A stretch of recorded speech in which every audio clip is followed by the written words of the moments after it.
tournage sont loin d'être idéales. Mais il faut que je partage avec vous cette découverte. Désolé, j'ai l'impression que la batterie s'épuise à toute vitesse. Je suis dans un ancien manoir, impossible de connaître l'identité de l'ancien propriétaire. Je viens d'ouvrir une malle, à l'intérieur un carnet de notes ayant appartenu à Sir Arthur Conan Doyle. Vous connaissez son goût pour le spiritisme et les histoires de fantômes. Eh bien, j'ai découvert également une étrange série de photos provenant de l'époque victorienne.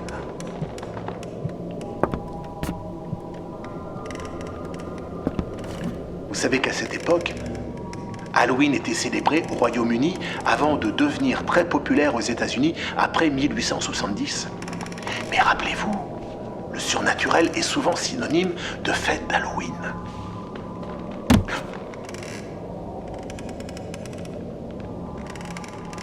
Vous avez entendu?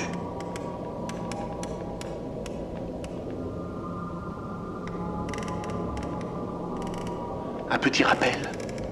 Halloween est une ancienne fête celtique qui signifiait la nouvelle année, le moment où les récoltes sont engrangées avant les prémices de l'hiver. Dans l'Irlande pré-chrétienne, le 1er novembre était connu sous le nom de Saint-Main, fin de l'été. En ce jour du 31 octobre, la séparation entre les morts et les vivants se dissipe, comme l'ouverture d'un rideau permettant aux âmes des morts de parcourir à nouveau le monde. On allume des feux pour faire fuir les morts, où on apaise les esprits avec des bols de nourriture ou des boissons déposées sur le pas de la porte. Plus tard, le christianisme va s'approprier cette ancienne coutume pour donner naissance au All Saints' Day ou All Hallows, où l'on vénérait les saints et autres martyrs. Le mot Halloween fait référence à la veille de la Toussaint, en Écosse, au XVIIIe siècle et avant. C'était une soirée romantique, dansée, jouée à des jeux de société et de voyance pour savoir qui épouserait qui. Le poète écossais Robert Burns popularisa le terme Halloween avec son poème de 1785, même s'il n'est pas le créateur du mot qui remonte à l'Écosse du XVIe siècle. Mais les vieilles superstitions ont persisté.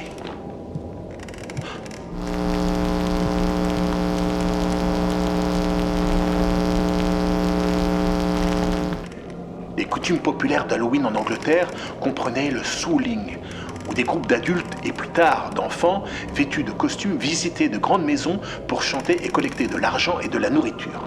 Le souling était courant dans certaines parties du Cheshire, du Shropshire, du Lancashire et du Yorkshire, les 1er et 2 novembre. Dans certaines parties du nord de l'Angleterre, des gâteaux spéciaux étaient cuits et laissés dans les cimetières comme offrande aux morts.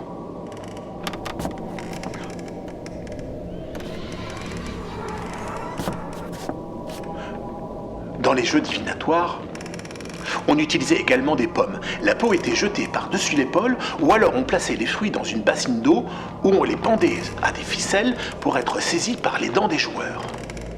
Mais ce n'est qu'après une vague d'immigrants irlandais et écossais aux États-Unis qu'Halloween commence à se répandre dans tout le pays au milieu du XIXe siècle.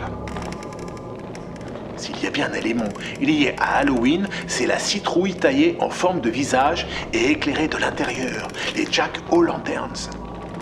À l'origine, on les taillait dans une betterave ou un navet, jusqu'à ce que les émigrants irlandais ou écossais mettent la main sur des citrouilles et décident qu'elles feraient parfaitement l'affaire. La tradition trick or treat, un bonbon ou un sortilège, a été relancée aux États-Unis et les Américains ont commencé à se déguiser à Halloween. Il y a eu un effort pour éliminer l'horreur d'Halloween, ce qui a également conduit à faire ce que la fête devienne un événement laïque dans les années 1920 et 1930. Il y avait aussi la volonté de transformer une partie de la fête en rassemblement communautaire. Et devinez, ce n'est pas un hasard si Charles Dickens écrira A Christmas Carol à son retour des États-Unis. En 1952, Walt Disney produira un dessin animé intitulé Trick or Treat qui mettra en vedette Donald Duck et ses neveux Huey, Dewey et Louie. La batterie s'épuise de plus en plus vite. Ça devient inquiétant. Mais revenons au Royaume-Uni. À l'époque victorienne, Tout le monde est fasciné par le spiritualisme ou le spiritisme. Mais aussi le Ouija, les histoires de fantômes, bon, un clin d'œil à Dickens, et spécialement pendant Halloween. Les magazines féminins comme Godet et Peterson donnaient des conseils sur la façon d'organiser une fabuleuse fête d'Halloween. Cela comprenait des instructions pour faire des décorations en papier et des costumes pour les enfants. Le papier, devenu facile à trouver et bon marché en raison de l'industrialisation, était facile à nettoyer le lendemain. Halloween était aussi l'occasion d'organiser un certain nombre de jeux. Par exemple, les couples écrivaient leurs noms sur des coquilles de noix et les jetaient dans le feu. Si la coquille craquait, ils allaient passer une année mouvementée. Si la coquille noircissait sans se briser, ils allaient se marier. Les jeunes femmes étaient envoyées dans une pièce sombre et invitées à choisir parmi une variété de boîtes. Elles contenaient chacune un objet, une prédiction pour l'année à venir. Chut.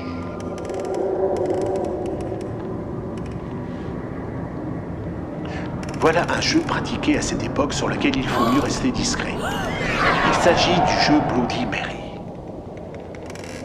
Placez-vous dans la salle de bain, face au miroir, avec une bougie de chaque côté. Fixez attentivement votre visage et hurlez 3 fois Bloody Mary en vous retournant sur vous-même. Après le 3e tour, fixez à nouveau le miroir et apprêtez-vous à voir un visage couvert de sang. Mais évitez de le regarder droit dans les yeux, au risque de subir le même sort.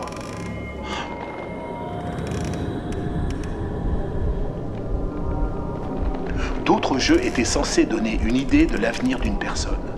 Un de ces jeux appliquait une femme entrant dans une pièce sombre, seule, et se tenant devant un miroir pendant qu'elle épluchait une pomme. Oui, une pomme. Soit la femme pouvait voir le reflet de la personne qu'elle épouserait un jour, soit un squelette. Au cas, elle mourrait seule. Une autre manière de spéculer sur l'avenir était de faire cuire des gâteaux contenant une aiguille, un dé à coudre, une pièce d'un penny ou un anneau. En plus d'être un excellent moyen de s'étouffer ou de se blesser, les gâteaux étaient censés prédire le mariage. Une aiguille ou un dé à coudre signifiait rester célibataire, puisque vous aviez tout le temps de coudre. Un penny ou une bague signifiait fortune ou mariage. Être invité à une fête d'Halloween était un événement social, en sachant y mettre les formes. Au lieu de demander simplement, les organisateurs laissaient des citrouilles de lanterne sculptées sur le pas de la porte, des invités potentiels, généralement accompagnés d'une invitation écrite à la main. Venez à l'heure magique de 8 heures et laissez les fées lire votre destin, ne révélez à personne ce complot secret où le malheur sera votre lot. Une fois arrivés à la fête, les maisons étaient complètement plongées dans l'ombre, à l'exception des lanternes et des cheminées. Des faux serpents en étain étaient montés sur une source de chaleur, ceux qui les faisaient danser, et les autres étaient drapés dans de manteaux noirs. S'ils tendaient la main pour vous saluer, cela pouvait être une vraie main, ou être un vieux gant rempli de sciure de bois, effet garanti en matière de frayeur. Les fêtes avaient parfois pour thème les liens avec la culture populaire, comme Cendrillon, les chats noirs, ou les personnages de Mother Goose.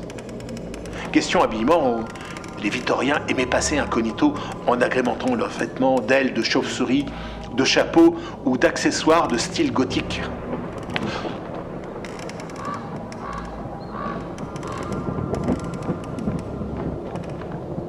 Vous ne savez peut-être pas, mais la reine Victoria était une passionnée d'Halloween. La nuit d'Halloween, avec la reine Victoria, était souvent un événement social. Dans sa résidence du château de Balmoral en Écosse, la reine organisait des fêtes et des traditions incroyablement somptueuses. L'une comportait une procession où tout le monde portait des torches dans le sillage du carrosse de la reine. Un chandri d'âme ou effigie de sorcière était transporté par un serviteur déguisant en hobgoblin jusqu'à ce que le rassemblement se dirige vers un feu géant où l'on jetait la sorcière. Les journaux ont vu de l'humour dans l'obsession apparente de la reine pour les esprits maudits d'Halloween. L'un d'eux remarqua en 1882 que le démon à l'allure majestueuse au centre des festivités de cette année-là ressemblait beaucoup au Premier ministre Gladstone, qualifié par la reine de demi-fou. Si aujourd'hui les vampires, les zombies et les loups-garous nous terrifient à Halloween, eh bien dans les années 1900, c'était des choux.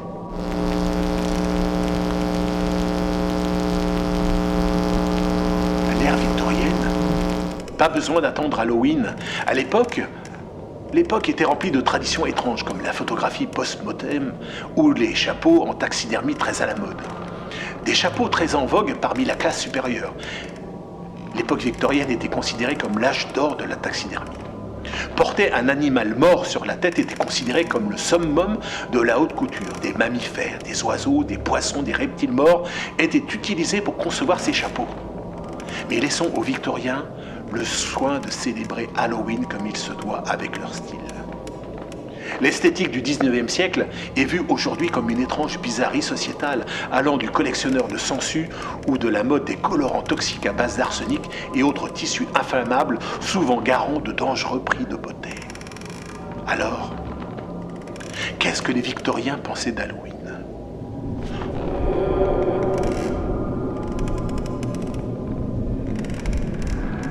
Leur style architectural, après tout, se prête bien à notre idée moderne d'une maison hantée et Halloween était le moment d'amplifier leur comportement déjà irrévérencieux.